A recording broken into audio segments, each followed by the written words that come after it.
Today, I want to talk to you about spells. Are spells evil? Are they good? And how exactly do spells work? Do they really work? So, we're going to talk about those two things today. So, first, let's talk about spells. Are they evil?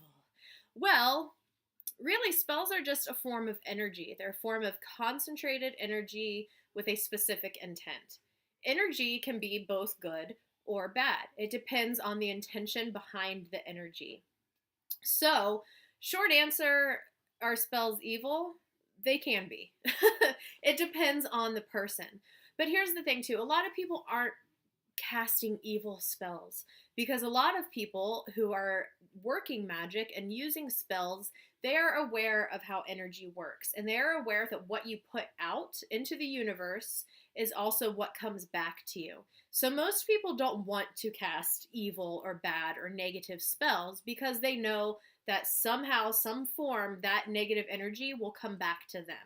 And most people, I mean, even if they're not the nicest people in the world, most people don't want negativity and bad things coming at them personally. So while some people may want to cast a bad spell, they're not going to. So don't be afraid and thinking that, everybody's out there casting evil spells. Again, though, there are some people that do dabble in that area, but that's usually not the norm of witches, so, or anybody that casts spells. So generally, spells are good. They're good spells. They're, love spells. They're healing spells. They're abundance and money spells. They're protection spells. They are, banishing spells to banish bad from your life. So don't be afraid of spells. So let's talk about how spells work. Do they actually work? And how do they work? So, like I already said, spells are just a concentrated form of energy. So think about when you pray. Praying is a form of energy. When you're casting a spell and doing a spell, you're kind of praying in a way. You're setting your intention, you're putting your intention and your thoughts out there into the universe. And just like everything in the world, in the universe has energy, is energy, and emits different frequencies of energy. There's different candle colors, there's different herbs, there's different oils, there's different crystals. All of these different things emit different types of energy, which is why, for a love spell, you may use a pink candle with some rose quartz and some rose essential oil and maybe rose petals, because all of those things have the energy frequency of love. So when you're combining all of those things together with your intention, it's a very powerful ball of energy, basically. That's kind of how I envision spells, is basically a big ball of energy. You're just gathering different items that emit the frequency of whatever it is you're trying to work for. That paired with your intention and paired with words that you maybe write or say, all of those combined makes a big ball of love energy, if we're using the example that I just gave. Um, so that's pretty much how they work. And then you're sending that energy, that big ball of energy out to the universe. And hopefully that will, work for you. So say somebody's going to use, they want a spell to attract abundance into their life. You could use a bay leaf. That's a very common leaf, plant, herb that is used for prosperity and abundance, the bay leaf. So people may write prosperity on the bay leaf, get a green candle, dress the green candle with essential oils of patchouli, because that's another money attracting essential oil. Green, of course, is a money attracting color.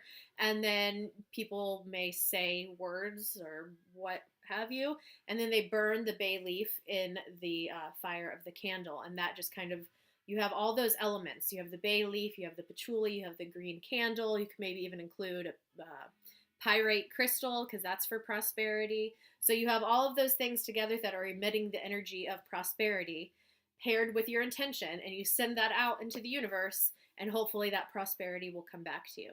So it's basically just a way to kind of, spells are just a way to like double up your your chances of what you want to happen. So, I mean, you could sit there and envision prosperity and put it out into the universe with your mind. Okay, I'm going to be prosperous energy coming to me. This job of mine is going to be very prosperous, my bills are paid, all of that, which is great. It's great to have that positive intention and put that out to the universe, but then you just increase your chances even more by utilizing all of those other aspects and all of those other tools together that have the energy of prosperity. I hope that makes sense. Um, Now, a couple things to note with spells. I said, they're really, you can try to do good, but what am I trying to say? You can be doing a good spell, but it's kind of like a no-no, which is if it infringes on somebody else's free will. So while you may be like, oh, my cousin is having a really tough time lately with finding somebody to love, they've been dating and it's been hard, I'm going to do a love spell for them. No, no, no, no, no. While your heart and your mind may be in the right place, wanting to do a love spell on your cousin, you're infringing on their energy. You're infringing on their life and their personal space by sending, that love energy, that love spell out to the universe on behalf of them without them knowing it. So if you think a love spell would benefit your cousin in the dating department, call up your cousin and ask and say, hey, I really think that this spell might help you find a date. Do you want me to do this spell for you? And then if they give you permission, then go ahead and do it. Even healing spells. Don't do a healing spell on somebody unless they want it done. So unless they come to you and say, hey, can you help me out? I've been sick for days and days and days. I don't know what's going on. Can you do a healing spell for me? Then by all means, do the healing spell for them. But ask first. Always get permission. Even if it's a good spell, don't do a spell on somebody unless they give you permission. I was going to say something else too. Be careful too with your intention, and especially if you write like a petition, which is basically like a spell or a prayer. Ooh, my cat's going to knock this over.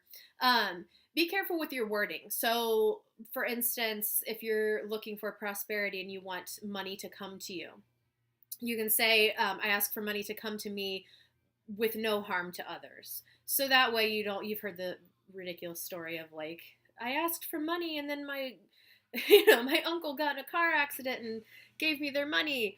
So, yeah, word your stuff carefully. And that's all I got. If you have any questions, please comment below. I would love to answer them for you. That's all I got for today. Peace and love, everybody. Bye.